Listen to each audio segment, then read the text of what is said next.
Elle avait engagé les meilleurs thérapeutes du monde, dépensé sans compter et construit une maison faite pour le silence. Mais rien, aucune méthode, aucun miracle n'avait jamais réussi à faire sourire sa fille, jusqu'au jour où le concierge est resté tard pour nettoyer le sol et a ramené avec lui une toupie rouge. Si des histoires comme celle-ci te touchent profondément, te donnent un peu d'espoir, te font croire à une seconde chance, pense à t'abonner, car parfois, tout ce dont on a besoin, c'est qu'on nous rappelle que la gentillesse change tout. Qui a laissé? Si des histoires comme celle-ci te touchent profondément, te donnent un peu d'espoir, l'envie d'une seconde chance, pense à t'abonner, parce que parfois, tout ce dont on a besoin, c'est qu'on nous rappelle que la gentillesse peut encore tout changer. Qui l'a laissé crier comme ça? La voix de Penelope Quinn a résonné comme un coup de tonnerre dans les couloirs en marbre du manoir Langford. Elle ne criait pas souvent, elle n'en avait pas besoin, mais cette fois-ci, le mur semblait faire écho à la fureur dans sa voix, pas seulement parce qu'elle était aiguë, mais parce qu'elle était réelle. Brute, alarmée, ses talons claquaient rapidement et fort sur le sol en pierre polie, alors qu'elle tournait au coin du grand escalier. Une douzaine de domestiques se figèrent en plein mouvement.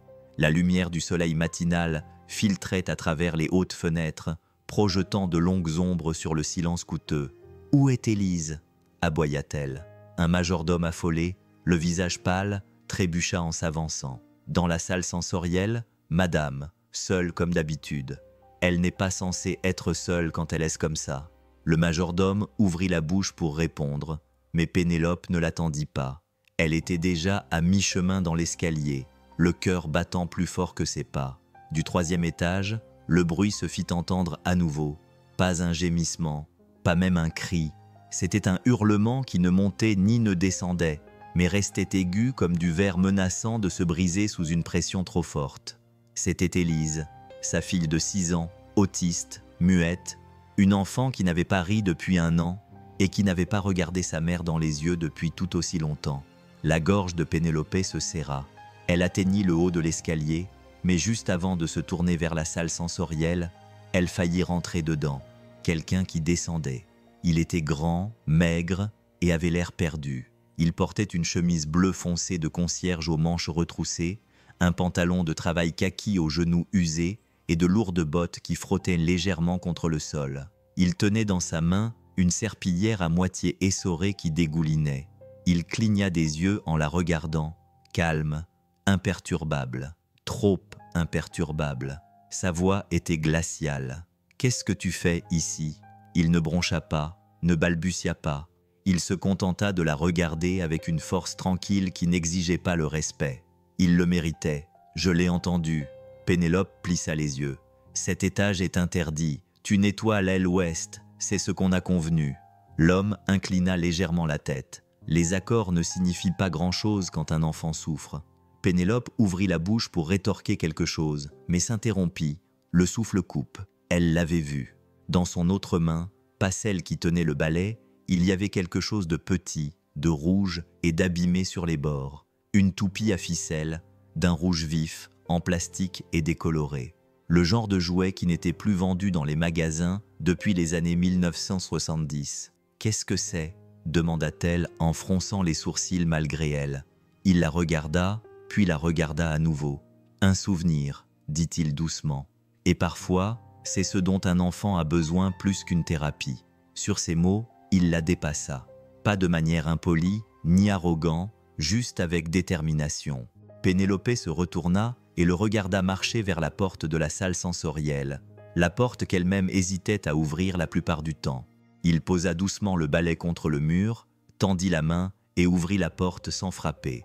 Elle le suivit lentement, hésitante. À l'intérieur, la pièce était faiblement éclairée et remplie de textures douces, de lumière tamisée et de poufs éparpillés sur le sol. Les cris avaient cessé, mais seulement parce qu'Élise, accroupie dans un coin, se balançait maintenant d'avant en arrière, le front dangereusement proche de heurter le mur encore et encore. Ses bras étaient croisés sur sa poitrine, son petit corps tremblait de toutes les fibres. Le concierge ne s'approcha pas d'elle.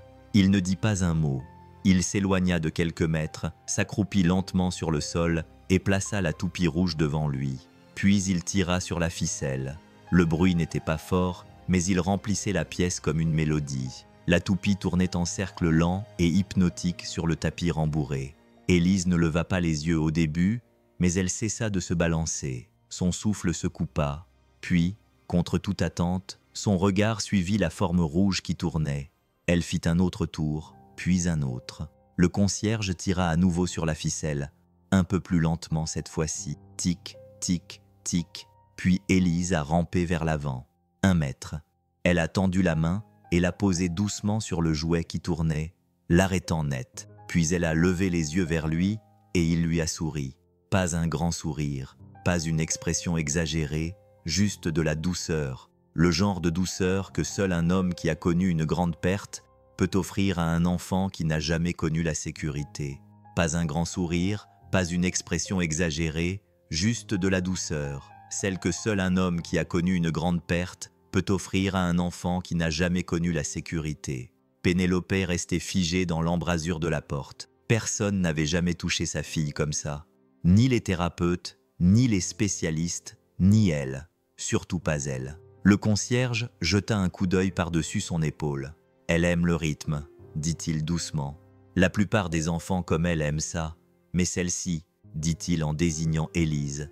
Elle aime davantage la confiance. » Pénélope avait du mal à parler. « Qui êtes-vous » Il se leva, ramassa la toupie et prit son balai comme s'il s'agissait d'un insigne d'honneur. « Je m'appelle Lucas Morel, je suis père célibataire, j'étais pompier. » Il s'arrêta, regarda à nouveau Élise, puis Pénélope. « Je nettoie les sols maintenant, mais je sais toujours quoi faire quand un incendie se déclare. » Il se retourna pour partir. La voix de Pénélope, plus douce maintenant, le retint avant qu'il n'atteigne la porte. « Attends !» Il s'arrêta. Elle ne savait pas ce qu'elle allait dire, seulement que quelque chose en elle s'était brisé et qu'elle ne savait pas comment le réparer. « Ce jouet » murmura-t-elle enfin en montrant du doigt la toupie dans sa main. « À qui est-il » Lucas regarda le plastique rouge dans sa paume. Son pouce effleura le bord de la peinture délavée. « C'était ma fille » dit-il. « Elle est décédée il y a 4 ans. » Silence. Puis il ajouta. « Mais elle m'aide toujours à sauver des gens. » La première fois que Pénélope Quinn s'assit en face d'un concierge dans sa véranda privée, elle se sentit à la fois irritée et intriguée. Un mélange qu'elle n'avait pas ressenti depuis des années. La véranda était destinée à des réunions tranquilles, à des thés soigneusement préparés et à des invités triés sur le volet. Au lieu de ça, elle sentait maintenant le nettoyant au citron. Il y avait de légères traces de bottes sur le sol en marbre. Et un homme en chemise de travail délavée, qui ne semblait pas du tout nerveux, était assis en face d'une femme qui valait plus de 300 millions de dollars. Lucas Morel était assis, les coudes posés délicatement sur ses genoux, les mains jointes, la toupie rouge posée innocemment sur la table entre eux, comme un pont qu'aucun des deux n'avait accepté de construire, mais dont aucun ne pouvait détourner le regard. « Tu n'as pas d'ennui » dit Pénélope en croisant les bras. « Mais tu comprends que tu as enfreint plusieurs règles protocolaires. »« Je comprends » répondit-il simplement.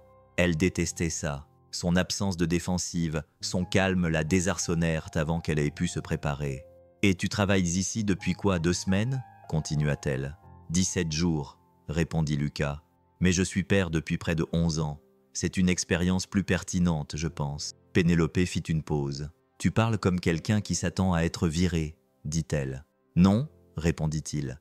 Je m'attends à ce que les gens protègent leurs enfants. Parfois, ça veut dire virer le concierge qui a dépassé les bornes. » Un moment passa. La toupie restait immobile entre eux, son plastique rouge délavé captant un rayon de soleil matinal comme si elle était à sa place. Pénélope soupira. « Parle-moi de ce jouet. » Lucas baissa les yeux vers la toupie, puis se pencha légèrement en arrière, la voix adoucie. « Elle s'appelait Amélie, ma plus jeune fille. Tu as dit qu'elle était décédée ?» Il a hoché la tête. « Il y a 4 ans, elle avait 7 ans. » Il y a eu un silence. Pas un silence gênant, mais un silence sacré, où le silence était la seule réponse respectueuse. Elle était épileptique, du genre qui n'avertit pas. Elle avait des crises pendant son sommeil. Une nuit, elle ne s'est pas réveillée. Pénélope a senti sa gorge se serrer, même si elle ne l'a pas montré. Elle savait ce qu'était le chagrin. Elle avait enterré son mari 6 ans auparavant, lors d'un enterrement discret, sans manifestation ni condoléances. Mais là, c'était différent. Elle aimait cette chose. Lucas continua, tapotant légèrement le dessus. Elle avait l'habitude de s'asseoir sur le sol de la cuisine et de le faire tourner encore et encore. Cela l'aidait à se calmer. Quand le monde devenait bruyant, le plateau restait immobile. Quand elle était bouleversée, le bruit de la rotation l'apaisait. Il leva les yeux et Pénélope remarqua pour la première fois à quel point son regard était doux. Pas doux, tendre, comme ceux de quelqu'un qui a traversé des épreuves difficiles et en est ressorti plus humain, pas moins. « Elle ressemble à Élise », dit Pénélope. Brooke sourit faiblement. « Elle aurait probablement aimé ta fille. » Amélie ne s'intéressait pas beaucoup aux mots non plus. Elle aimait les motifs, les rythmes, la musique sans parole. Je pense qu'Élise est pareille. Pénélope ne répondit pas. Au lieu de ça, elle tourna son regard vers les portes-fenêtres derrière lui, derrière lesquelles Élise était maintenant assise avec son orthophoniste, une femme avec 3 diplômes et aucun résultat. « Pourquoi t'es devenue concierge ?» demanda-t-elle finalement. Lucas pencha la tête. « Parce que le métier de pompier ne me permettait pas d'être père. » Pénélope se retourna vers lui. « J'avais des jumeaux, Amélie et son frère, Léo. Après l'accident, je ne pouvais pas continuer à manquer des choses. Les ramener à l'école, les séances de thérapie, les moments importants. » Il haussa les épaules. « Alors j'ai trouvé un boulot qui me permettait de nettoyer les sols la nuit et d'être présent le matin. Les gens ne trouvent pas ça noble. Je n'ai pas besoin qu'ils le trouvent noble. » Pénélope resta silencieuse. Dans son monde, les hommes ne réduisaient pas leur carrière pour leurs enfants. Ils engageaient du personnel, externalisaient leur affection, bâtissaient des empires et appelaient ça leur héritage. Mais là, devant elle, était un homme qui avait abandonné un métier de héros pour nettoyer derrière des inconnus et qui ne semblait pas le regretter du tout. « Tu aurais pu vendre le jouet, dit-elle soudainement. Lucas eut l'air surpris. « Pourquoi j'aurais fait ça? Je suis sûr qu'il a de la valeur, sentimentale, vintage. Quelqu'un aurait payé cher pour l'avoir, dit-il en riant. C'est justement pour ça que je l'ai gardé, parce que personne d'autre ne peut lui donner de prix, et parce que sa voix s'est éteinte. Certains enfants en ont encore besoin. » Pénélope expira lentement. « Tu te rends compte de ce que tu as fait dans cette pièce hier? Ce n'était pas un remède. » Lucas l'interrompit doucement. « Je sais. » Il se leva lentement, respectueusement. Ce n'était pas magique. Élise n'allait pas mieux. Elle avait juste eu un moment de répit. C'est tout ce qu'on peut espérer parfois. « Et si je te demandais de rester ?» demanda-t-elle en se levant pour le regarder dans les yeux. « Pas juste comme concierge, mais comme soutien. Tu veux dire un rôle thérapeutique ?» demanda-t-il, amusé. « Non, je veux dire quelqu'un qui vient la voir sans la réparer, sans la prendre de haut, sans essayer de la faire rentrer dans un moule. » Lucas marqua une pause. « Alors oui, tu n'as pas peur de la presse. Je n'ai pas peur des gens qui ne vivent pas dans cette maison. » Elle s'autorisa un léger sourire. « Tu te laisses pas facilement intimider, et tu fais pas facilement confiance. » Touché. Il tendit la main vers la toupie, mais avant qu'il puisse la prendre, Pénélope posa doucement sa main dessus. « Laisse-la ici, » dit-elle. Lucas regarda sa main, puis elle, et acquiesça d'un signe de tête. Quand il se retourna pour partir, elle l'appela. « Lucas !» Il se retourna. « Merci de ne pas avoir demandé la permission. » Lucas lui lança un regard. En partie reconnaissant, en partie autre chose, quelque chose de plus lourd, de plus ancien. « J'ai arrêté d'attendre la permission le jour où j'ai enterré ma fille, » dit-il. « Certaines choses valent la peine d'être faites, même si elles vous coûtent tout. » Sur ces mots, il sortit, laissant derrière lui une toupie rouge, une mère milliardaire stupéfaite et un silence qui ressemblait plus à une guérison qu'à un vide. Ce n'était pas sur la liste officielle des salaires. Le service des ressources humaines de Langford ne savait pas trop comment appeler ce poste. Agent de liaison thérapeutique, personnel temporaire de soutien comportemental, accompagnateur non certifié en développement. Pénélope avait ignoré toutes leurs suggestions et l'avait écrit elle-même sur le contrat. Soutien spécial temporaire, Lucas Morel. C'était tout. Pas de titre, pas d'engagement, pas de papiers à remplir pour expliquer ce qu'il faisait. Il n'était ni thérapeute, ni ombre. Il était juste là. Et sa présence s'est avérée être un acte révolutionnaire dans une maison où la présence avait depuis longtemps été remplacée par la perfection. Le lundi matin, Pénélope regardait par la porte-fenêtre entr'ouverte qui donnait sur le patio extérieur, un espace bordé de bacs à sable, de haies de lavande et du silence coûteux des solutions inexploitées. Lucas ne parlait pas, Élise ne parlait pas, mais il communiquait. Il était assis sur le sol mou, les genoux repliés, les mains croisées sur ses genoux. À côté de lui se trouvait une petite collection d'objets qui aurait semblé sans valeur à n'importe qui d'autre. Une toupie rouge, un bloc de bois rectangulaire avec de petites empreintes de doigts, un ruban de soie bleue ciel décoloré et un gland fendu d'un côté, parfaitement rond de l'autre.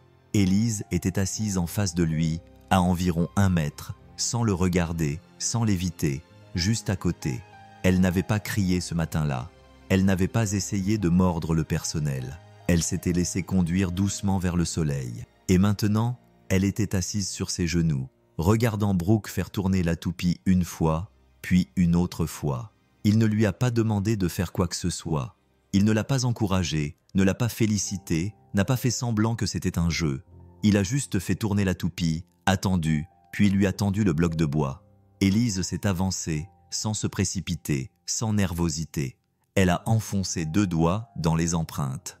Ses doigts n'étaient pas de la même taille que ceux qui les avaient fabriqués, mais ils s'y adaptaient parfaitement. Elle le tenait doucement, comme si elle écoutait un son à l'intérieur qu'elle seule pouvait entendre. Pénélope avait assisté à des centaines d'heures de thérapie, d'exercices ABA, de tâches occupationnelles et de cartes flash sur les émotions. Elle n'avait jamais vu Élise s'intéresser volontairement à un objet pendant plus de 5 secondes. 5 minutes s'étaient écoulées. 10. Puis, l'impossible se produisit. Élise leva les yeux. 5 minutes s'étaient écoulées. Puis, 10. Et puis, l'impossible s'est produit. Élise a levé les yeux. Son regard a croisé celui de Lucas. Ce n'était pas un accident, ni un regard en passant. Elle a soutenu son regard pendant seulement 2 secondes, mais c'était 2 secondes de plus que jamais auparavant. Pénélope s'est éloignée de la porte avant qu'il ne la remarque. Son cœur battait à tout rompre, non pas de joie, mais à cause de quelque chose de plus compliqué, la jalousie. La honte s'est rapidement installée. Quelle sorte de mère était jalouse de sa fille, regardant quelqu'un d'autre, quelqu'un qui n'était même pas de la famille, quelqu'un qui n'était pas elle. Mais c'était bien là, car malgré toutes ses ressources, tout son pouvoir, tous les noms et titres d'experts et tous les protocoles de traitement dont elle avait entouré Élise, aucun n'avait appris à sa fille ce que Brooke semblait comprendre instinctivement. Ne la répare pas, reste simplement avec elle. Cet après-midi-là, pendant la récréation d'Élise, Pénélope s'approcha à nouveau de Lucas. Il était assis par terre dans la salle sensorielle, les jambes croisées, le gland dans une main, le faisant rouler doucement sur le tapis moelleux. Élise l'imitait avec le ruban. « Tu ne lui dis jamais quoi faire », dit Pénélope, plus une observation qu'une question. Lucas ne leva pas les yeux. Ça ne servirait à rien. Pourquoi? Elle passe déjà la majeure partie de sa journée à se faire dire quoi faire. Assieds-toi, regarde, montre, dis, arrête. Elle n'est pas cassée. Elle est juste submergée, comme quand on essaie d'écouter de la musique alors que toutes les notes jouent en même temps. Il finit par se tourner vers Pénélope. Sa voix était calme, pas défensive. Parfois, le plus beau cadeau qu'on puisse faire à quelqu'un comme Élise, c'est de ne rien lui demander. Pénélope restait debout, silencieuse, les bras croisés. Ce n'est pas comme ça qu'on forme les spécialistes. Je ne suis pas un spécialiste, répondit-il. Et pourtant, tu es la seule personne vers qui elle se tourne. Il ne souriait pas, il ne jubilait pas, il se contenta d'acquiescer. Elle se tourne vers toi quand elle se sent en sécurité. Pas parce que je lui ai appris, mais parce que je ne lui demande pas.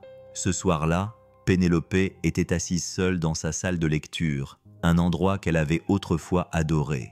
Maintenant, elle ne se souvenait même plus du dernier livre qu'elle avait lu. Elle prit sa tablette, fit défiler les anciennes notes de thérapie d'Élise, des paragraphes sur ses progrès, ses objectifs non atteints, ses objectifs révisés. Pas une seule fois, ça ne disait pas. Aujourd'hui, elle a regardé quelqu'un dans les yeux et a choisi de rester là. 2 jours plus tard, un petit truc s'est passé, monumental dans le contexte. Élise était assise près de la fontaine dans le jardin. Brooke était assis à côté, regardant une file de fourmis défiler devant sa chaussure. Un papillon s'est posé sur le bord de la pierre. Élise l'a montré du doigt. Pas de façon dramatique, pas avec un cri, juste une petite main tendue. Pas de mots. Lucas a suivi son doigt. Papillon, a-t-il dit doucement. Élise n'a pas répété le mot, mais elle a souri. Derrière le rideau, Pénélope a retenu son souffle. Ce soir-là, alors qu'elle bordait Élise dans son lit, elle a hésité. D'habitude, elle embrassait sa fille sur le front, même si Élise ne répondait jamais. Mais cette fois, elle s'est assise sur le bord du lit et a murmuré « Tu veux que je reste un peu ?» Pas de réponse. Mais Élise ne s'est pas détournée. Pénélope a attendu. 3 minutes passèrent, puis 5, et juste au moment où elle s'apprêtait à se lever, Élise tendit la main. Ses doigts effleurèrent la main de Pénélope. Pas fermement, pas même délibérément, mais bien présent. Pénélope ne pleura pas. Elle resta simplement là. Elle comprit enfin ce que Lucas voulait dire. Toutes les blessures n'ont pas besoin d'être refermées. Certaines ont juste besoin de quelqu'un qui accepte de s'asseoir à côté et d'écouter leur rythme. La maison était étrangement calme ce matin-là. Pas de bruit de mixeur dans la cuisine, pas d'écho de talons hauts dans le couloir en marbre. Le personnel se déplaçait dans un silence respectueux, comme si une ligne invisible avait été tracée entre le monde des adultes et le territoire sacré de l'enfant, autour duquel il marchait encore sur la pointe des pieds. Pénélope était chez elle, entièrement chez elle. Elle avait annulé ses réunions, 2 appels avec des investisseurs, un brunch avec des relations publiques et une réunion du conseil d'administration où son visage figurait sur la brochure. Et personne ne savait vraiment quoi faire de ça. Elle était assise dans la salle de lecture à l'étage avec une tasse de thé tiède qu'elle n'avait pas touchée. En bas, dans le jardin patio, elle pouvait voir Élise et Lucas à travers la grande fenêtre en arc. Ils étaient juste derrière le bassin à carpe koi, assis sur une pelouse, entourés de fleurs sauvages qui avaient poussé à partir des bordures soigneusement taillées du domaine. La seule chose dans le domaine Queen qui n'était pas parfaitement symétrique.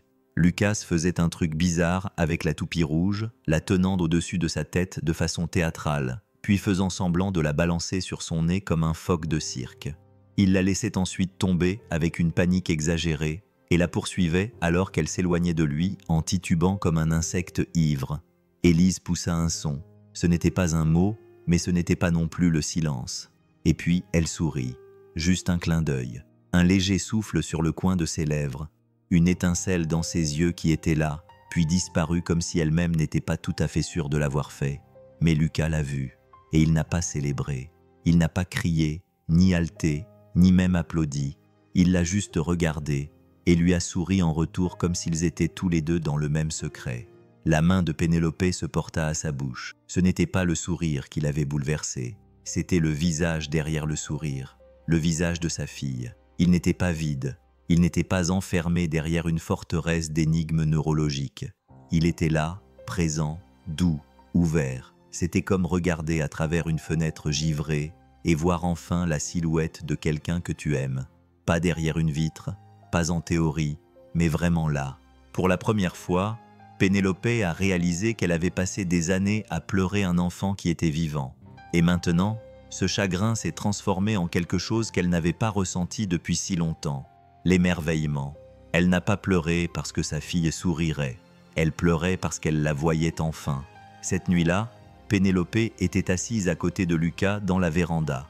Il lui apprenait les signes de base. Il bougeait lentement, délibérément. « Celui-ci signifie plus », dit-il en tapotant du bout des doigts. « Ça, c'est oui », dit-il en hochant le poing. « Ça, ça veut dire heureux », imita Pénélope, ses mouvements un peu raides. « Comme ça ? Presque », dit Brooke gentiment.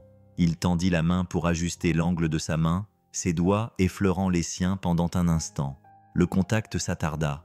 Pas romantique, pas tout à fait, mais chaleureux. « J'apprends lentement », dit-elle avec un sourire gêné. « Tu es là », répondit Lucas. « C'est plus rapide que la plupart des gens. » Pénélope expira. « J'ai passé des années à envoyer Élise chez les meilleurs experts que l'argent pouvait acheter. Mais je ne me suis jamais assise. Je me suis juste assise et j'ai attendu qu'elle m'invite à entrer. » Lucas hocha la tête, repliant ses mains à nouveau. La plupart des gens essaient d'apprendre aux enfants comme Élise à vivre dans notre monde.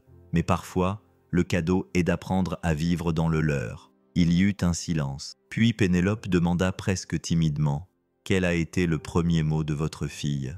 Lucas baissa les yeux vers ses genoux. Elle n'en a pas dit, mais son premier signe a été « Papa ». Elle faisait ça. Il fit le mouvement, effleurant son menton du bout des doigts. « Je donnerais n'importe quoi pour le revoir une fois. »« Je suis désolé, » dit Pénélope doucement.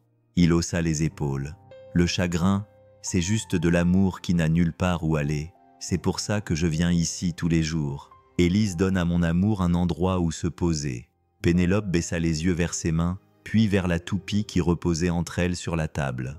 Elle sourit aujourd'hui. « Je sais, pas à moi. » Lucas la regarda.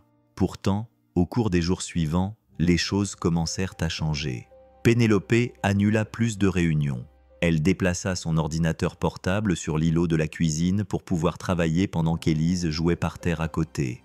Elle assista à des séances de thérapie, non pas pour superviser, mais pour apprendre. Elle commença à tenir un journal. Mardi, Élise a touché ma manche. Mercredi, elle m'a laissé lui brosser les cheveux sans broncher. Jeudi, elle a pris ma main quand je ne regardais pas.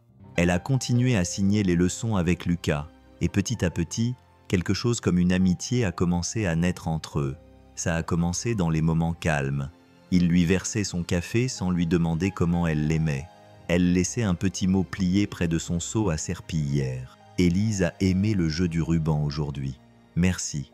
Ils n'ont jamais parlé de leur chagrin avec des phrases complètes, mais leur silence était riche de compréhension.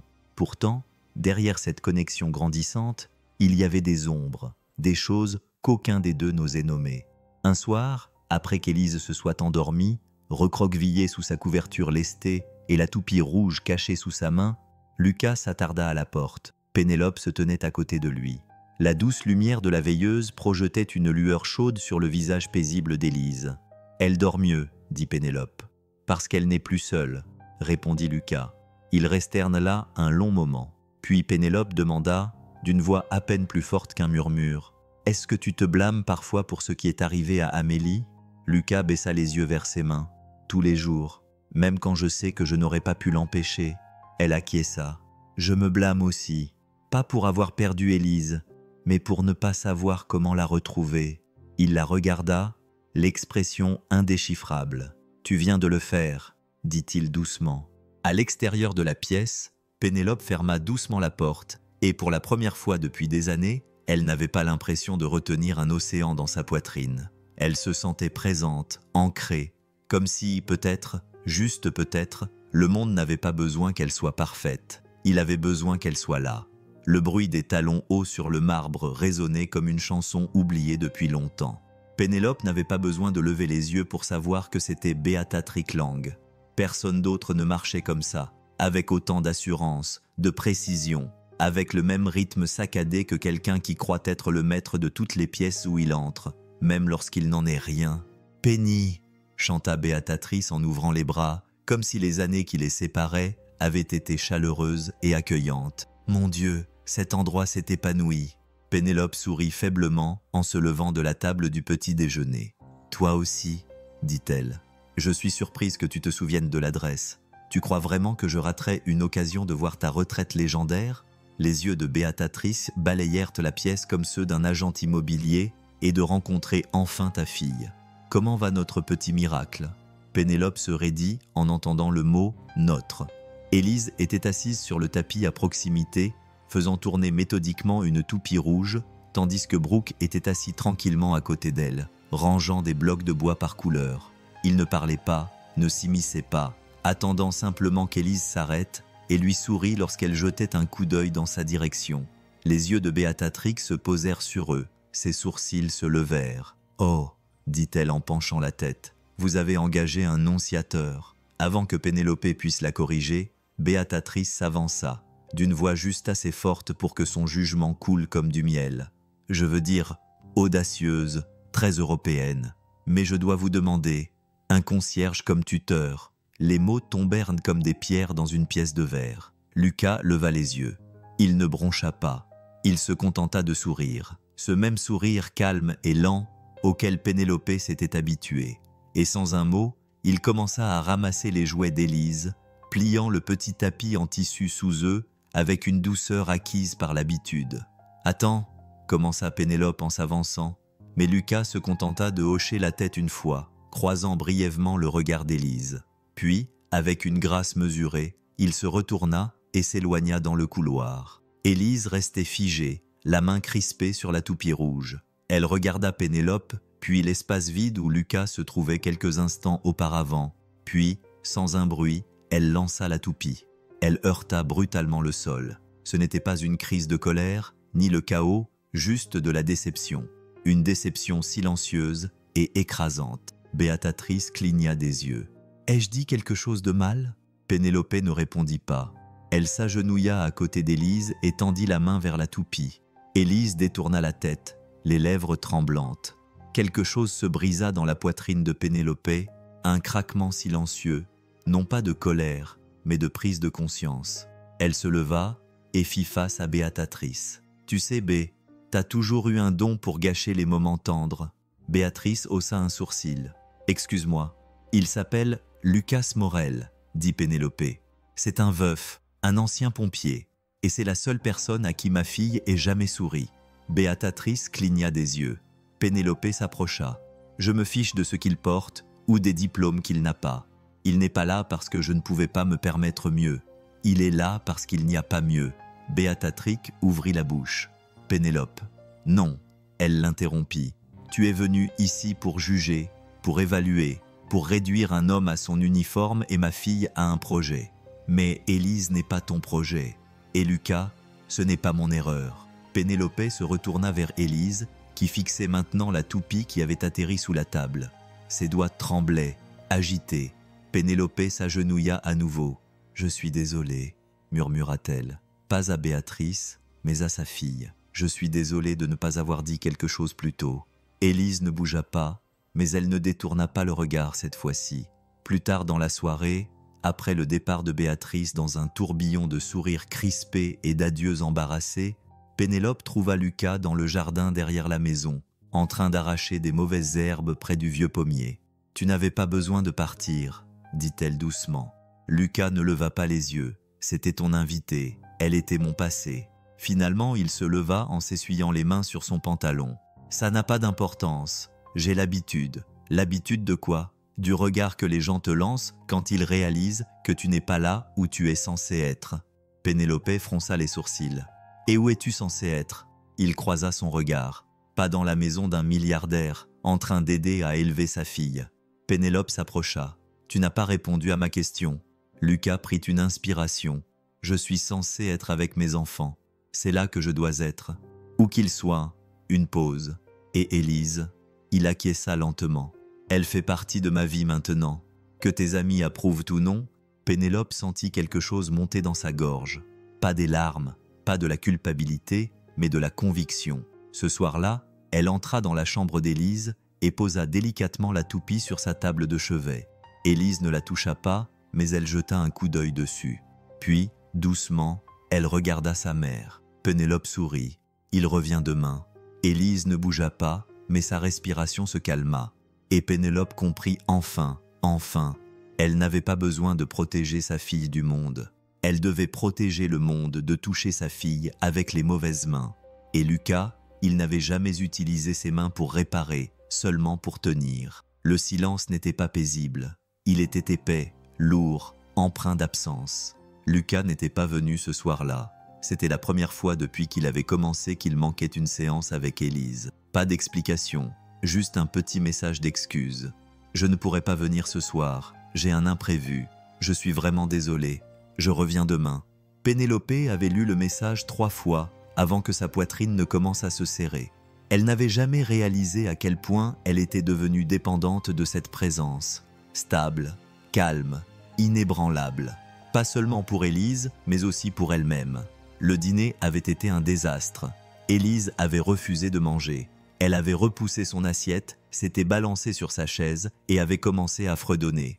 Pas le fredonnement doux et rythmé que Pénélope associait à l'apaisement, mais un son aigu et montant, comme quelque chose qui bouillait, comme une sirène avant le déluge. « Élise » murmura Pénélope en s'agenouillant à côté d'elle. « Tout va bien, ma chérie, tout va bien.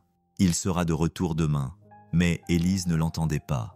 Ou peut-être qu'elle l'entendait, mais que ça n'avait pas d'importance parce qu'il n'était pas là ce soir. Et son monde, si soigneusement et délicatement réorganisé, était soudainement à nouveau déséquilibré. La crise est venue par vagues. D'abord les cris, puis les coups. Pas sur quelqu'un, juste sur elle-même. De petits poings frappaient ses cuisses comme le tonnerre. Puis vinrent les sanglots silencieux, les pires, ceux où l'air reste coincé dans la gorge et refuse de sortir. Pénélope a tout essayé. Des mots doux, des caresses, s'éloigner, se rapprocher à nouveau. Rien ne fonctionnait. Lucas aurait su quoi faire. Il savait toujours quoi faire. Les doigts de Pénélope tremblaient lorsqu'elle tendit la main vers le tiroir à dessin près de l'étagère d'Élise. Quelque chose en elle lui murmura « non », mais quelque chose de plus profond lui murmura « essaie ». Elle l'ouvrit, repoussa un cahier et le vit. La toupie rouge, encore légèrement rayée depuis qu'Élise l'avait jetée après la visite de Béatatrice, brillait encore faiblement, doucement, comme quelque chose de sacré. Pénélope déglutit péniblement. Elle le prit dans sa main. Elle ne l'avait jamais fait tourner auparavant.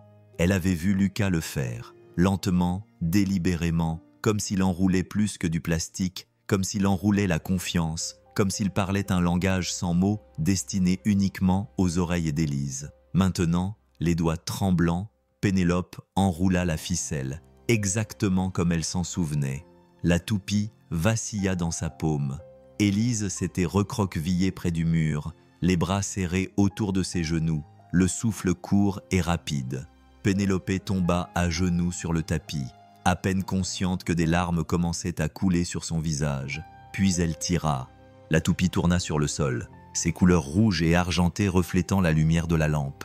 Elle dansait comme si elle avait un but, comme si elle se souvenait à qui elle appartenait. Élise se figea. La toupie ralentit. Pénélope la ramena et réessaya. Sa main glissa. Ce n'était pas parfait. Le mouvement était saccadé, mais elle réessaya encore et encore jusqu'à ce que, l'espace d'un instant, la toupie tourne de manière fluide et régulière, tournoyant comme un battement de cœur rendu visible. Élise leva la tête, les yeux rivés sur la toupie, puis sur Pénélope. Pénélope ne dit rien. Elle ne l'encouragea pas, ne tendit pas la main. Elle attendait, tout simplement. Le haut ralentit à nouveau. Élise ne cria pas. Elle se tenait debout, instable, pieds nus, les yeux écarquillés. Elle avança doucement, pas à pas, sur le tapis. Puis elle s'agenouilla à côté de sa mère. Pas un mot, juste une petite main tremblante, qui se leva et toucha la joue de Pénélope. Légère comme un souffle, réelle comme la grâce. Pénélope se figea. Elle n'osait pas respirer. Les doigts d'Élise effleurèrent sa peau, non pas par peur ou par confusion, mais par reconnaissance. Et Pénélope s'effondra. Pas de tristesse, mais d'émerveillement. Devant le miracle bouleversant de ce contact, une connexion qu'aucun professionnel, aucun thérapeute, aucun tableau, aucune étape importante ou graphique n'avait jamais prédit. Un moment entre une mère et sa fille, deux îles enfin reliées. « Je suis là », murmura Pénélope, la voix brisée. « Je suis là, mon bébé. » Élise ne répondit pas, mais elle n'en avait pas besoin. Sa main resta là, sur le visage de sa mère, sans se retirer, sans tester, juste là, à sa place. Cette nuit-là, Pénélope resta éveillée à côté du lit d'Élise, sa fille enfin endormie à ses côtés, pas recroquevillée comme d'habitude, mais blottie contre elle, leurs mains se touchant à peine. Pénélope fixait le plafond, les larmes encore sèches sur ses joues. Pour la première fois de sa vie d'adulte, elle se sentait petite, pas par défaite, mais en présence de quelque chose de plus grand qu'elle, plus grand que le contrôle, plus grand que l'image, plus grand que le pouvoir, l'amour sans exigence, la grâce sans preuve, la connexion sans instruction. Le lendemain matin, elle enverrait un SMS à Lucas. Elle lui dirait ce qui s'était passé. Elle lui dirait que ça avait marché, que sa méthode avait marché. Mais plus que ça, elle lui dirait merci, pas pour avoir enseigné à Élise, mais pour lui avoir enseigné. Lucas ne s'attendait pas à ce que la porte s'ouvre. Il était juste venu déposer la toupie rouge. Un geste discret pour tourner la page. Après avoir passé une nuit sans nouvelles de Pénélope, il avait supposé qu'ils avaient peut-être tourné la page, qu'il n'avait été qu'un moment dans leur histoire. Mais dès qu'il a posé le pied sur le porche en pierre, la toupie à la main, la porte s'est ouverte. Élise se tenait là. Elle n'a pas parlé. Elle n'a pas couru, mais elle a tendu sa petite main, a attrapé le tissu de sa manche et l'a tenu comme une ancre. Pénélope est apparue derrière elle, pieds nus, toujours en peignoir, les cheveux ébouriffés par le sommeil. Ses yeux se sont adoucis dès qu'elle l'a vue. Elle attendait près de la porte depuis le lever du soleil, murmura-t-elle. Elle ne voulait pas retourner se coucher. Lucas hésita. « Je ne suis pas venu pour rester, juste pour rendre ça. » Il tendit la toupie. Pénélope ne bougea pas. Élise, si. Elle posa sa main sur la sienne et ne la lâcha pas. Ce jour-là, Brooke resta, pas en tant que membre du personnel, ni en tant qu'employé, juste en tant que personne qu'Élise avait choisie. Et comme Pénélope ne lui a pas demandé de partir, il est resté pour le déjeuner, puis pendant l'après-midi tranquille. Et au coucher du soleil, ils étaient tous par terre dans la véranda, entourés de cartes plastifiées, de repères musicaux, de tableaux d'émotions et d'un calendrier quotidien dessiné à la main. Une structure visuelle, expliqua Lucas, en étalant les cartes colorées qu'il avait utilisées avec ses propres filles il y a des années. Elle n'a pas besoin de mots, elle a besoin de signaux, de schémas qu'elle peut prévoir, de traductions émotionnelles. Pénélope était assise en face de lui, triant des découpes de visage exprimant des émotions. Heureux, triste, calme, effrayé. Elle ne sait pas toujours ce qu'elle ressent, dit Pénélope en tenant une. Mais peut-être que si elle le voit d'abord, elle pourra commencer à le nommer. Lucas s'acquiesça. Ce soir-là, Élise pressa une carte contre sa poitrine, une image de 2 mains ouvertes, le symbole qu'ils avaient créé pour signifier « en sécurité ». Puis elle l'a pressé contre Pénélope, puis contre Lucas. À la fin de la semaine, ils ne parlaient presque plus. Élise a commencé à tapoter 2 fois sur le bras de Lucas quand elle avait besoin d'espace. Elle tirait doucement sur l'écharpe de Pénélope quand elle était fatiguée. Quand la musique jouait dans la cuisine, Élise se balançait d'un côté à l'autre et tendait les mains, invitant quelqu'un à la rejoindre. Et il le faisait, un geste à la fois, sans pression, sans instruction, juste par leur présence. Leur maison est devenue un sanctuaire de silence qui avait du sens. Un samedi matin, Pénélope a suggéré quelque chose que personne n'avait osé faire auparavant. « Emmenons-la au parc ». Lucas a cligné des yeux. Elle n'y est jamais allée. Pénélope a secoué la tête, trop imprévisible, trop bruyant, trop public. Mais Lucas a juste souri. On prend la toupie. La journée était douce, avec les premiers rayons du soleil printanier. Ils ont trouvé un banc tranquille près de l'étang aux canards. Brooke a fait tourner la toupie sur la table de pique-nique. Élise a gloussé. Elle a erré en grand cercle rassurant, ramassant des cailloux, montrant les oiseaux du doigt. Pénélope restait à proximité, sans s'imposer, mais suffisamment proche. Ce n'était pas parfait. Elle sursauta quand un ballon éclata. Elle se figea quand un chien aboya. Mais à chaque fois, Lucas s'agenouilla à côté d'elle et lui montra une carte flash. Calme et silencieuse, Élise acquiesça. Parfois, c'était Pénélope qui avait besoin de ce rappel. Cela aurait dû être un souvenir parfait, mais l'appareil photo l'a immortalisé. Juste une photo prise par un inconnu. Lucas agenouillé pour lasser la chaussure d'Élise, tandis que Pénélope se tenait derrière lui, une main posée délicatement sur son épaule. Élise tenait leurs 2 bras comme des lianes entre 2 arbres. La photo était douce, innocente, authentique, mais associée au nom de Pénélope, Pénélope Quinn, PDG d'une entreprise technologique classée dans le Forbes 40 Under 40, elle est devenue un véritable carburant. Le lundi matin, les tabloïds en faisaient leur gros titre. La stratégie de relations publiques d'une PDG puissante. Un père célibataire concierge devient une sensation virale. La milliardaire joue-t-elle à la famille pour sauver son image? La PDG tombe amoureuse de son employé. Même les médias réputés se sont emparés de l'histoire. Les journalistes campaient devant les grilles. Les téléphones sonnaient sans arrêt. Les investisseurs demandaient des déclarations. Les avocats ont imposé le silence. À l'intérieur de la maison, l'atmosphère était tendue. Pénélope se tenait dans la cuisine, téléphone à la main, le visage impassible. « J'aurais dû m'en douter », dit-elle. Lucas rangeait les jouets dans un bac, la mâchoire serrée. « Ce n'est pas ta faute. » Elle le regarda. « N'est-ce pas ?» Élise était assise à côté, tapotant nerveusement ses genoux avec ses doigts. « Ils ne s'en prennent pas qu'à moi », continua Pénélope. Ils la réduisent à nouveau à une photo, à un récit, à un point de vue. Brooke s'assit en face d'elle. Alors on en écrira un autre. Comment? Avec elle, dit-il en désignant Élise. Pas autour d'elle, pas au-dessus d'elle, avec elle. Comme on l'a fait cette nuit. Ils ne parleront pas beaucoup. Ils ne préparèrent pas de réponse à la presse. Ils ne discutèrent pas de stratégie. Ils ne se demandèrent pas comment ils allaient s'en sortir. Ils se sont juste assis avec Élise entre eux, regardant la toupie rouge briller faiblement à la lumière de la lampe. Pénélope tendit la main, non pas vers Lucas, mais vers Élise.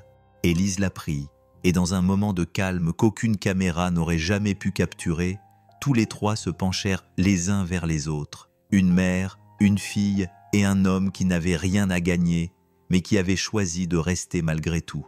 Ils n'avaient pas de mots pour décrire ce qu'ils étaient en train de construire. Ils n'en avaient pas besoin, car à ce moment-là, ils n'étaient pas un scandale médiatique, un trio disparate ou un gros titre. Ils formaient un langage sans mots, et Élise en comprenait chaque syllabe. Les gros titres n'ont pas cessé. Au contraire, ils se sont multipliés. Ils défilaient sur l'écran de Pénélope dans un défilement vicieux sans fin.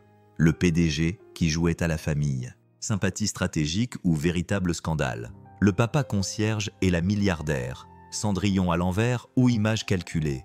Enfant prise entre deux feux. Exploitation de l'autisme pour attirer l'attention. Chaque gros titre était plus fort que le précédent. Mais à l'intérieur de la maison, c'était le silence. Pas un silence paisible, ni calme, mais le genre de silence qui s'installe quand quelque chose de sacré est assiégé. Pénélope n'avait pas dormi. Elle n'avait pas répondu aux appels de son conseil d'administration. Et maintenant, son directeur général lui avait asséné le coup de grâce lors d'une conférence téléphonique qui avait duré un peu moins de 7 minutes. « Nous pensons, avait dit la femme avec précaution, qu'un congé temporaire est la meilleure solution pour vous, l'entreprise et votre fille.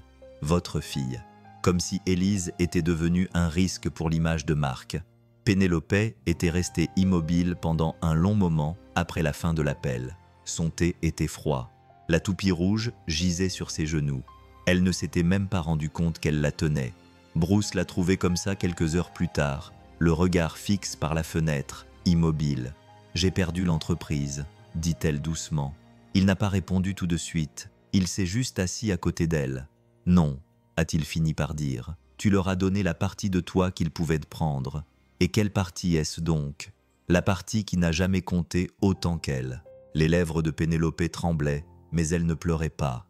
Pas encore. La lettre est arrivée 2 jours plus tard. Pas d'adresse de retour, juste une enveloppe gaufrée provenant du bureau des services sociaux du comté. Lucas ouvrit la porte lorsque le livreur sonna. Pénélope lut le contenu en silence, puis quelqu'un avait déposé une plainte officielle l'accusant de négligence émotionnelle, d'avoir exposé sa fille à des étrangers et d'utiliser la maladie d'Élise pour redorer son image. Le pire, c'est que le formulaire n'était pas signé. Le pire, c'est que le formulaire n'était pas signé, anonyme, lâche, mais quand même assez puissant pour déclencher une audience. Lucas s'est immédiatement porté volontaire. « Je vais témoigner, a-t-il dit. Je parlerai de chaque heure que j'ai passée avec vous deux. J'expliquerai les progrès qu'Élise a faits. Ils écouteront. » Pénélope a hésité. « Tu n'es pas de la famille. Je ne vais pas abandonner. » Elle l'a regardé alors. Elle a vraiment regardé l'homme qui nettoyait ses sols, qui faisait tourner des toupies et lui lisait des cartes flash, qui ne demandait jamais rien et donnait tout. « D'accord, » a-t-elle murmuré. « On ira ensemble. » La salle d'audience n'était pas grandiose, juste des murs beiges et des néons qui bourdonnaient trop fort. Une assistante sociale était assise de l'autre côté de l'allée, flanquée d'une femme au visage sévère, portant des lunettes grises et un classeur rempli d'articles imprimés et de coupures de journaux. Élise était assise à côté de Pénélope, petite et silencieuse, tenant dans ses mains la carte plastifiée qui l'aidait à rester calme. Lucas était assis de l'autre côté, sa main ne touchant pas la sienne, mais suffisamment proche pour qu'elle puisse la trouver. La juge, une femme d'une 60aine d'années, au regard bienveillant mais impénétrable, s'adressa à l'assemblée sans lever les yeux. « Ce n'est pas un procès pénal », commença-t-elle. « Il s'agit d'une enquête sur le bien-être d'un enfant. Il ne s'agit pas de prouver la culpabilité, mais d'évaluer l'aptitude. » Pénélope eut la gorge serrée. Ils étaient sur le point de déterminer si elle méritait son propre enfant. L'avocat de l'autre côté commença avec assurance, lisant des déclarations, citant des préoccupations, montrant des photos imprimées de Lucas et Pénélope au parc, d'Élise près de la foule, de moments déformés pour ressembler à de la manipulation. « Madame Queen, » dit l'avocat en ajustant ses lunettes, « êtes-vous consciente que votre environnement familial, selon les normes juridiques, peut constituer une zone d'instabilité émotionnelle ?»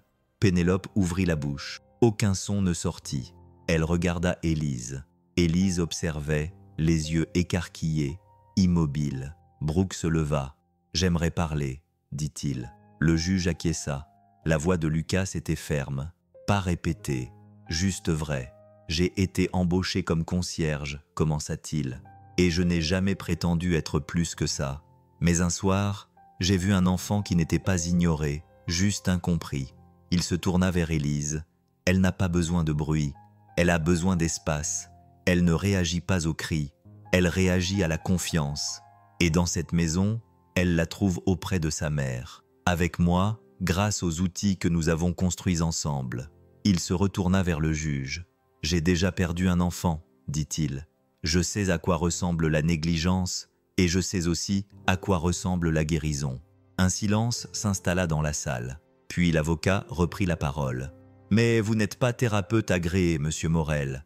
Vous n'êtes pas certifié en éducation spécialisée. »« Non, » répondit Brooke. « Je suis certifié pour rester. » C'est alors qu'Élise se leva. Personne ne l'y incita. Personne ne la guida. Elle s'est levée, silencieuse et lente. Les cartes d'émotion étaient toujours serrées contre sa poitrine. Puis, lentement, elle s'est avancée. Elle a regardé le juge, puis l'avocat, puis sa mère. Pénélope était figée. « Élise » a-t-elle murmuré. Élise a levé une main, puis l'autre, et a fait le geste. Les deux mains, paumes ouvertes, se croisaient sur sa poitrine, en sécurité. Le premier signe que Lucas lui avait appris, le mot qu'elle utilisait maintenant, non pas comme un signal, mais comme un verdict. La salle est devenue silencieuse. Même l'avocat était sans voix. La juge s'est légèrement penchée en avant, son stylo toujours à la main. « Est-ce qu'elle vient de le faire ?» a demandé le greffier, stupéfait. Lucas a hoché la tête. Elle a dit que sa mère la faisait se sentir en sécurité. Les mains de Pénélope tremblaient. Et pour la première fois depuis que les gros titres avaient commencé, depuis que les scandales avaient éclaté, depuis que son nom avait été traîné dans la boue sur Internet, Pénélope souriait. Pas par fierté, mais par soulagement. Élise avait parlé, pas avec sa bouche, mais avec quelque chose de plus honnête que n'importe quel mot aurait pu exprimer. L'audience était levée. Pas d'autre enquête. La plainte était classée. Pénélope quitta le tribunal avec Élise dans ses bras. Lucas marchait à côté d'elle, silencieux, mais visible. Et pour une fois, Pénélope se fichait de savoir qui les regardait. Que le monde les comprenne mal, que le bruit continue, parce qu'à l'intérieur du silence qu'elle portait désormais en elle, dans l'espace entre ses doigts, entre les battements de son cœur, vivait quelque chose de bien plus puissant. La vérité. La lettre officielle est arrivée 3 jours après l'audience, tamponnée, signée et scellée. Affaire classée, allégation non fondée, affaire close. Pénélope a regardé le papier comme s'il était écrit dans une langue étrangère. Lucas, assis à côté d'elle dans le salon, lit le verdict par-dessus son épaule. Il ne dit rien au début. Il expira simplement, lentement, régulièrement. Le genre de souffle qu'un homme prend après avoir retenu son souffle trop longtemps.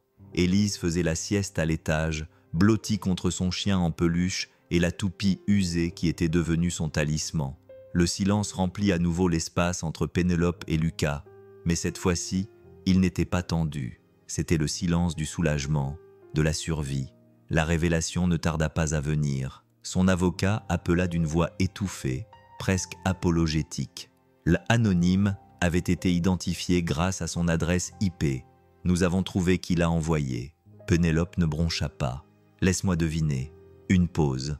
Béatrice. Ton ancienne partenaire stratégique, celle avec qui tu as refusé de renouveler ton partenariat il y a 2 trimestres.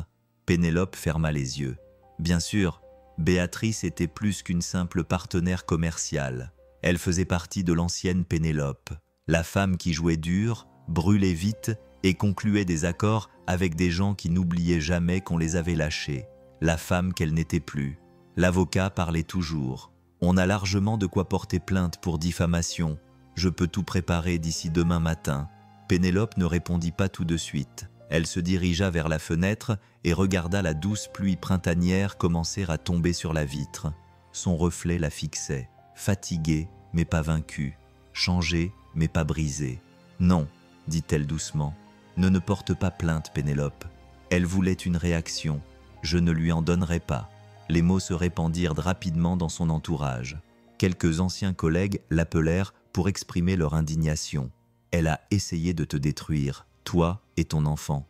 Pénélope, si tu ne crées pas un précédent, quelqu'un d'autre s'en prendra à toi au prochain trimestre. Tu la laisses gagner. » Mais Pénélope ne s'était jamais sentie aussi peu perdante. Ce soir-là, les nuages roulaient dans le ciel en épais rouleaux argentés. La pluie se transforma en une douce averse. Élise était assise près de la cheminée, triant des blocs colorés pour former des motifs qu'elle seule comprenait.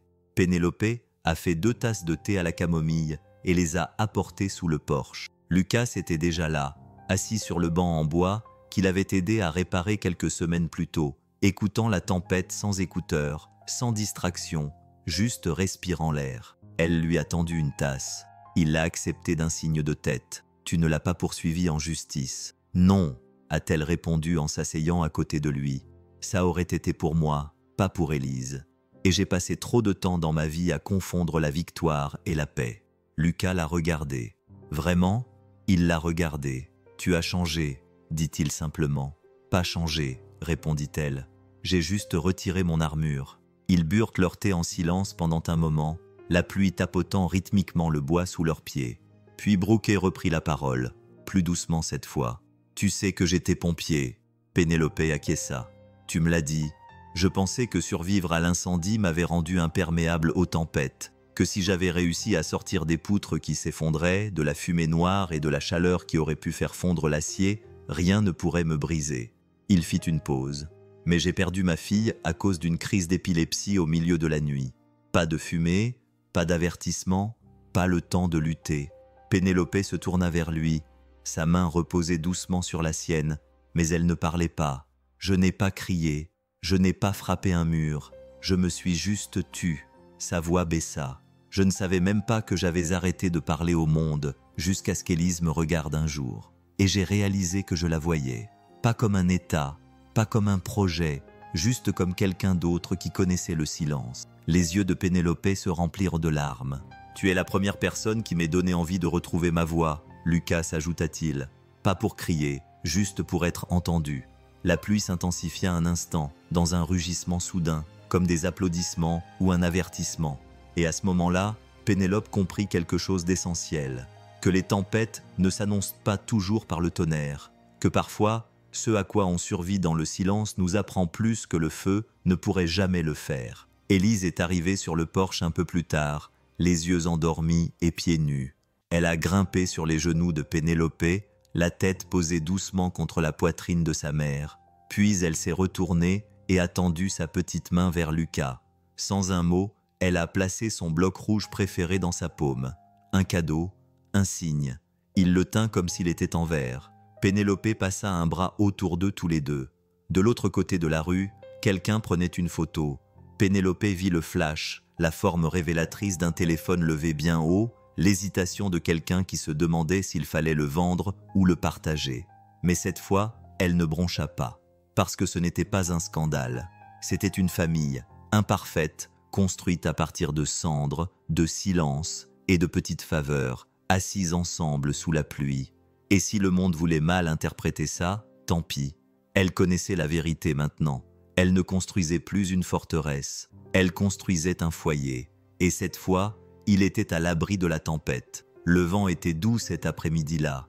Pas froid, pas chaud, juste doux, comme un souvenir qui effleure ta joue. Les arbres printaniers se balançaient doucement dans le jardin. Le soleil se glissait derrière les nuages élevés comme un secret bien gardé. Pénélope buvait son thé sur la terrasse arrière, son carnet de croquis posé sur ses genoux. Elle n'avait encore rien dessiné, juste des lignes, des spirales, de petits débuts. Lucas passait par le portail arrière, une boîte à outils à la main, après avoir promis de réparer le loquet qui grinçait sur la clôture du jardin. Il fit un signe de la main. Élise était assise dans l'herbe, fredonnant doucement, empilant de petites pommes de pin en cercle. Elle leva les yeux à son approche, puis, si doucement que Pénélope crut que c'était le vent qui l'avait murmuré. « Papa !» Un seul mot, une seule syllabe, mais qui divisa le monde en deux. Lucas s'immobilisa. La tasse de thé de Pénélope trembla. Le jardin était silencieux. Pas d'applaudissements, pas de caméra, juste ce son unique et inébranlable. Petit, rond, tendre et vrai. Pénélope se leva lentement, le souffle court. Sa main se porta instinctivement vers sa poitrine. Elle regarda Élise, qui souriait maintenant faiblement, observant la toupie dans sa paume. Elle ne répéta pas le mot. Elle n'en avait pas besoin, car elle l'avait dit une fois, et cela suffisait. Pénélope se détourna en clignant rapidement des yeux. Elle réussit à entrer juste à temps pour se rattraper au comptoir de la cuisine, les épaules tremblantes. Les larmes vinrent sans crier gare, rapides et silencieuses, comme une pluie qui échappe au tonnerre. Elle ne pleurait pas de chagrin, pas cette fois. Elle pleurait parce que quelque chose de sacré venait de se produire et qu'elle ne savait pas comment le retenir. Quand elle eut enfin repris ses esprits et retourna sous le porche, Lucas était toujours agenouillé dans l'herbe, regardant Élise comme s'il n'osait pas bouger trop brusquement. Pénélope s'éclaircit la gorge. « Elle ne sait pas ce que ça signifie », dit-elle doucement, presque sur la défensive. Bruce leva les yeux. Il ne répondit pas, ne protesta pas.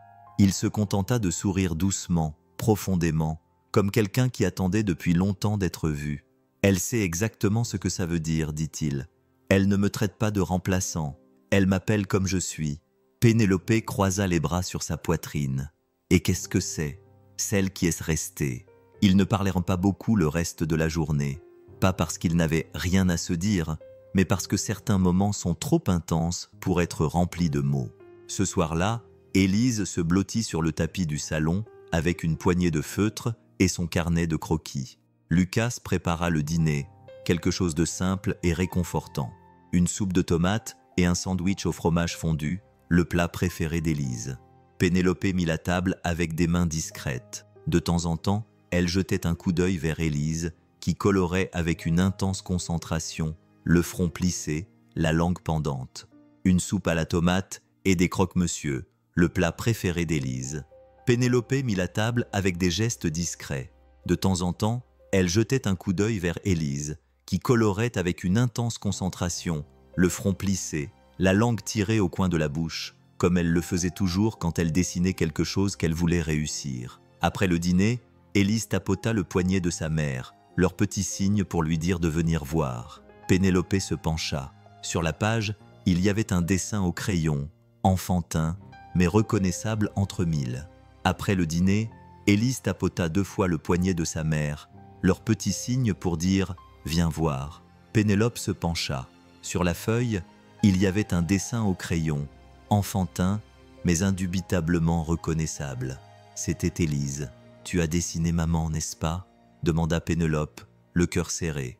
3 personnes sous un grand chêne, une petite et 2 grandes, toutes se tenant par la main. Au-dessus d'elles, Élise avait dessiné un soleil brillant, une toupie et un bloc rouge.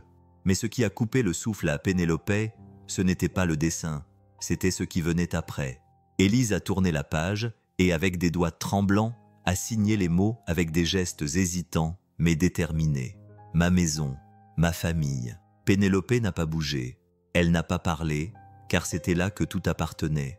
Non pas forcé, non pas persuadé, non pas orchestré par une équipe d'experts ou des campagnes de relations publiques bien ficelées, mais trouvé, découvert, nommé par la seule personne qui pouvait le faire, ma famille. Pénélope ne bougea pas. Elle ne dit rien, car c'était là, son sentiment d'appartenance, pas forcé, pas obtenu par la persuasion, pas manipulé par une équipe d'experts ou des campagnes de relations publiques bien ficelées, mais trouvé, découvert, nommé par la seule personne qui comptait vraiment. Plus tard dans la nuit, après qu'Élise se soit endormie, serrant sa toupie comme une prière, Pénélope et Lucas s'assirent devant la maison, sous la lumière du porche. Ils restèrent longtemps sans parler. Puis Brooke dit d'une voix basse « Tu sais, Quand ma plus jeune fille est décédée, je n'ai pas touché à sa chambre pendant 6 mois. Pénélope le savait. Pénélope le regarda. Pourquoi? Parce que j'avais peur que les souvenirs s'estompent, que la douleur soit la seule chose qui la maintienne en vie. Il fit une pause. Mais j'avais tort. Les souvenirs ne disparaissent pas quand on avance dans la vie. Ils changent juste de forme. Il la regarda et, d'une certaine manière, Élise m'a rendu une partie de moi-même que je pensais avoir enterrée avec elle. Pénélope ne répondit pas tout de suite, mais elle tendit la main et prit la sienne, ferme, calleuse, chaude. « Je crois, » murmura-t-elle. « Vous lui avez aussi donné quelque chose. » Il haussa un sourcil. « Tu lui as donné la sécurité. Tu lui as donné un silence qui ne ressemble pas à la solitude. » Lucas expira lentement. « Et qu'est-ce que je t'ai donné ?» demanda-t-il, mi-taquin, mi-sérieux. Les yeux de Pénélope croisèrent les siens. « Tu m'as donné la permission, » dit-elle doucement, « d'être humaine, pas puissante, pas parfaite, juste présente. » De l'autre côté de la cour, le vent soufflait doucement dans les arbres. Au loin, un chien aboyait. Mais sous le porche, au rythme lent des cœurs qui guérissaient et du chagrin qui s'estompait, un homme et une femme étaient assis côte à côte, pas encore amants, pas seulement collègues, pas même une famille au sens strict du terme, mais quelque chose de réel, quelque chose qui se méritait. Et tout comme Élise, ils apprenaient à nommer ce sentiment. Un mot à la fois, la maison ne résonnait plus. Il y a un an, ses sols en marbre et ses hauts plafonds étouffaient tous les sons. Désormais, les couloirs résonnaient des échos des rires, des notes maladroites d'un piano, des pas d'un enfant qui courait. Et parfois, lors des matins calmes, Pénélope pouvait entendre autre chose. La paix. La transformation n'avait pas été soudaine. Elle s'était opérée lentement, comme le lierre qui s'enroule autour d'un vieux mur. Patiente, persévérante, belle dans son silence, Élise fréquentait désormais une école spécialisée pour les enfants autistes. Ses enseignants ne parlaient pas de ses difficultés, mais de ses progrès, de sa brillante capacité à reconnaître les motifs, de son goût pour les histoires racontées à travers les couleurs. Pénélope avait assisté à toutes les réunions du PEI, les manches retroussées et le cœur grand ouvert, non pas en tant que PDG, mais en tant que mère. Elle avait appris à parler quand il le fallait et à simplement écouter. Elle avait vendu une division de son entreprise l'hiver précédent, non par nécessité, mais par choix. Avec le produit de la vente, elle avait lancé le Stillwaters Fund, une fondation qui offrait des bourses d'études aux enfants autistes issus de familles défavorisées. Pas de caméra, pas de coupure de ruban, juste des frais de scolarité discrètement pris en charge, à une condition. Les parents devaient assister à au moins un cours sur la communication relationnelle. Elle avait appris ce mot grâce à Lucas. Lucas ne lavait plus les sols, pas pour gagner sa vie en tout cas. On lui avait proposé plein de conférences, des missions matinales et même un contrat pour écrire un livre. Il avait poliment refusé toutes ces propositions. À la place, il animait un petit cercle hebdomadaire au centre communautaire local appelé « Écouter sans parole ». Les gens venaient, des vétérans, des parents d'accueil, des adolescents, des veuves en deuil.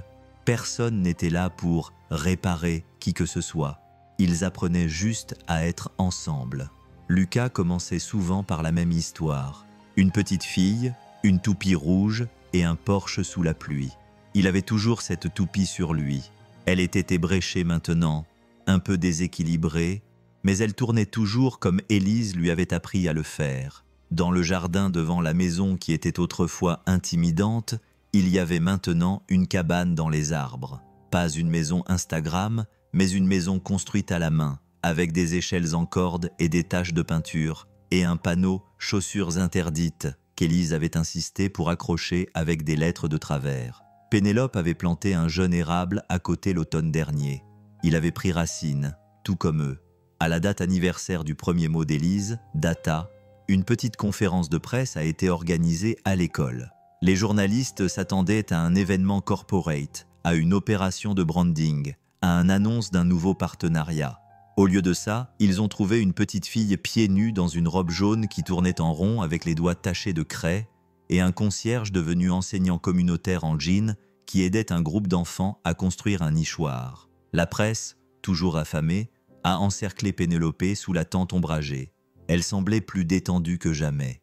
Une simple robe bleue, les cheveux attachés, aucune sécurité en vue. Un jeune journaliste d'un journal local s'est approché doucement. « Mademoiselle Queen », a-t-il demandé, « il y a des rumeurs depuis des mois sur votre relation avec Monsieur Lucas. Souhaitez-vous faire un commentaire ?» Pénélope a souri lentement. Pas coy, mais vrai. Son regard se porta vers l'aire de jeu où Élise était en train de peindre les baskets de Lucas à l'aquarelle. « Je ne l'ai pas engagée, » dit-elle doucement. « C'est ma fille. » Le journaliste cligna des yeux. « Mais vous alors ?» Pénélope reporta son regard sur lui. Sa voix ne s'éleva pas. Ce n'était pas nécessaire. « Je ne l'ai pas choisi non plus, » dit-elle. Puis, après une pause, « j'ai choisi de rester. » Ce soir-là, lorsque le soleil se coucha derrière les arbres et que les enfants étaient tous rentrés chez eux, Pénélope et Lucas s'assirent sous la cabane, sirotant du cidre chaud dans des tasses dépareillées. Élise était rentrée tôt, fatiguée par tout le bruit. Pénélope leva les yeux vers les étoiles qui scintillaient dans le ciel. « Tu sais, dit-elle, avant, je pensais que l'amour était quelque chose qu'on gagnait, comme un pari ou une bataille. » Lucas rit. « Laisse-moi deviner, tu ne penses plus ça ?» Elle sourit. « Non, maintenant je pense que c'est le contraire. On ne gagne pas l'amour, on s'y abandonne. » Lucas acquiesça lentement. « Avant, je pensais que seul l'effort protégeait, dit-il.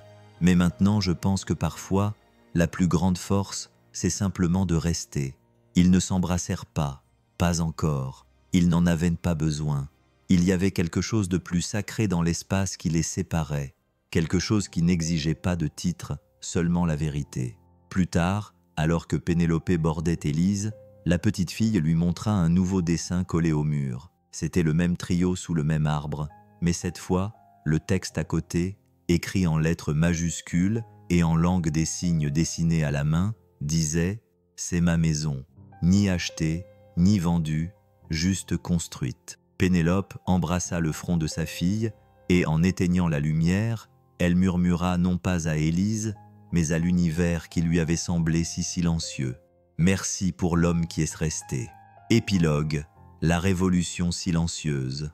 Il est facile de croire que le monde est changé par les voix les plus fortes, les plus grands titres, les gestes les plus grandioses. Mais parfois, c'est une serpillière dans la main d'un soldat, la toupie d'une petite fille, les larmes d'un PDG que personne n'était censé voir, et l'homme qui n'est pas parti. Ce sont ces choses-là qui nous guérissent, pas avec du bruit, pas avec du pouvoir, mais avec leur présence. Car au final, ce n'est pas celui qui arrive avec les réponses qui change le monde.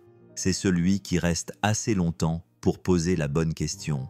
Celui qui écoute sans crainte. Celui qui ne dit rien, mais ne part jamais. Si cette histoire t'a touché, nous aimerions savoir d'où tu la regardes. Que ce soit dans une cuisine tranquille du Kansas ou sur une balancelle à Portland, ta présence ici compte plus que tu ne le penses. Et si tu penses que le monde a encore besoin d'histoires comme celle-ci, d'amour qui écoute et de gentillesse qui reste, n'hésite pas à t'abonner. Pas de pression, juste un coin tranquille ici, toujours ouvert pour toi. Merci sincèrement d'avoir passé du temps avec nous aujourd'hui. À la prochaine, prends soin de toi et reste gentil.